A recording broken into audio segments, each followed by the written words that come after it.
Hey there, Flip Fisher here. I'm going to go over the 5 things to be watching tonight between the Pittsburgh Steelers and the Detroit Lions at 7:30 Eastern. Now, before we get into that, you got to know who's in and out of the lineup, right? Because you don't want to say, "Oh boy, be watching Jared Goff, the former loser of the Super Bowl." Well, he's not going to play tonight. So, you can't be watching him, right? So they're going to go with Tim Boyle, who got rocked last week against the Buffalo Bills.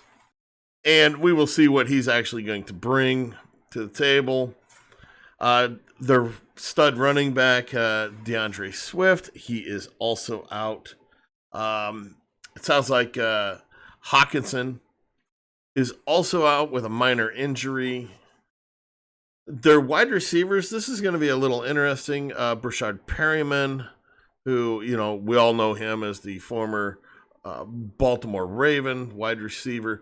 He is either going to not play because of injury, or he might be possibly demoted out of the first string. I couldn't find a lot of info on that. Also, another Rams addition was Michael Brockers. He has not played yet in the preseason, and they're not expecting him to play on the defensive line. Nick Williams, who's also a pretty good defensive tackle, he is apparently injured, and I don't think he's going to play. Which is really disappointing, not seeing those two along with their 2 really good edge rushers. That if they don't play, that'd be disappointing. For the Steelers, we know T.J. Watt is not going to play. He's still dealing with his injured contract, his continuation of not practicing because of his contract.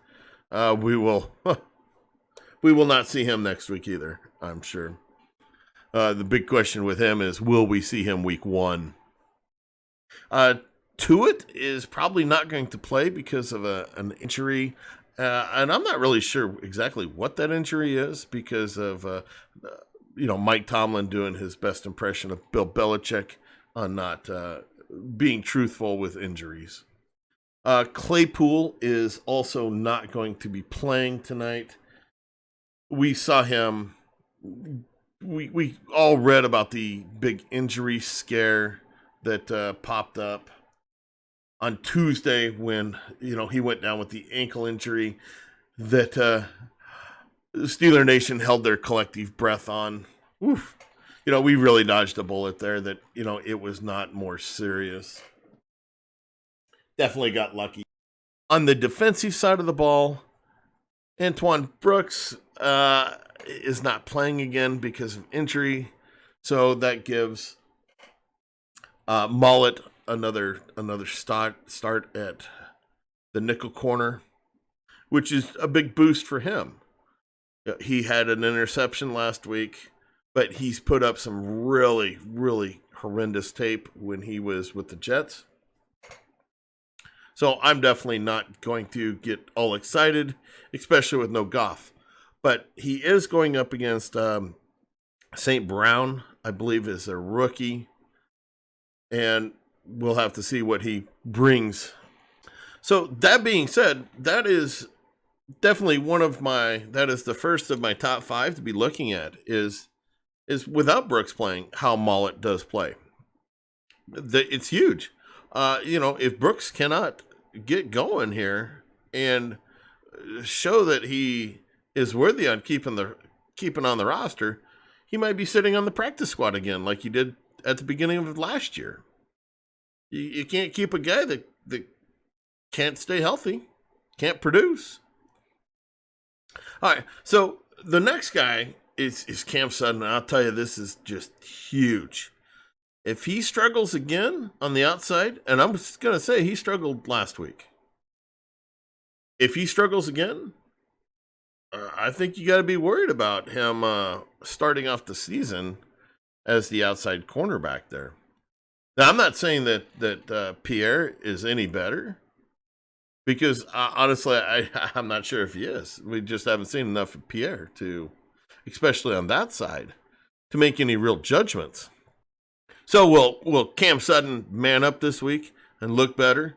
Well, if Tim Boyle is sitting there, are we really going to see a whole lot? What wide receiver is he going to go up against? We'll see. The second one that I'm really wanting to see is our offensive line. They do have two good edge rushers in Trey Flowers and Romeo Aquara. I'm not sure if I said that right. I've never heard his name said before, so I'm taking a stab in the dark, shot in the dark, whatever. Those are their edge rushers, and they are good edge rushers. They're no slouches. So we will see them, with Banner and Chukwuekwor for how they can stand up against that rush. Now, it's disappointing if the two interior starting linemen don't start, because we did see Kendrick Green get walked back last week into the quarterback by a nobody. How will the 5 starters gel together tonight? Because we're going to see all 5, finally. Will they actually produce? Well, against a solidly inferior team with the Lions, they should. Now, that being said, will the big talk after the game, if they actually keep Ben healthy and upright with no pressure and open up big holes, is this going to give Steeler fans a big false hope about this offensive line? And what I will say right off the bat is absolutely. We all know how Steeler fans act when something like that happens, because they don't care who they're playing against. They're like, wow, did you see what happened? Did you see, Trey Turner? Did you see him just stomp that guy's face in and pancake him or drive him into the sidelines, 40 yards off the ball? Well, yeah, that guy's like a second-year undrafted free agent that's playing because their starters aren't in there. Would he have done that against Michael Brockers? Absolutely not. So that being said, I do want to see Dan Moore, because right now he is the swing tackle. And will Dan Moore get maybe some looks with the starters because of a core 4 struggling? I'm not going to go there yet. I don't think so. I think they want to see the 5 starters together at all times, and I do think the 5 starters play the first half. I hope to see them play the entire first half. All right, the next is inside linebacker. Yeah, this is just a huge story going on with the trading of Joe Schobert. Yeah, and I've done videos on Schobert, going over his deficiencies in all aspects of his game. So my question is for Steeler Nation is Devin Bush hurt? Now, if the answer is yes, then why is he playing in preseason? And why is he still hurt after 10 months of rehab from a torn ACL? I've torn my ACL twice. It sucks. It's a long, grueling process. But if you're not healthy after 10 months, it opens up a lot of questions. Is he just a slow healer? So the other question I have is, if he is actually hurt, why is he playing in the preseason? Why? Oh my gosh, that makes no sense. You look at the Lions. They got a couple of guys dinged up. They're not playing them. So if Devin Bush is actually not, if he's actually hurt, why is he playing? Then the flip side of that is, oh my gosh, if he's not hurt, why is he not the 3-down linebacker? This is a guy that we traded up for in the first round. We weren't giving up some 6-rounder to the Jaguars for him. We were giving up first rounders for this guy to move up. he should be a 3-down linebacker. Are they just kind of taking it easy? I don't know. And I don't know what we're going to exactly. I know Schobert's going to wear the green dot tonight, so he's going to be the 3-down linebacker. And Bush is going to come out on when sub packages go in. Well, we play 70% sub packages. So how much are we actually going to see Devin Bush tonight? But, then on the flip side is, well, at least going to see how the Steelers use Joe Schobert. Yeah, are they just going to play him just like we did Vince Williams, where he just drops back into some zone coverage, and then, come third down, they just, one trick pony him and just rush the quarterback with him. So the backup quarterback battle, man, I don't like how Tomlin does this stuff. Haskins is out playing Rudolph, and he still won't move him past Rudolph because Rudolph is, his pet project. A guy who, Kevin Colbert lied to everybody and said they had a first-round grade on him. If he didn't lie about that, then I don't want Kevin Colbert picking the next quarterback for the Steelers. Absolutely not.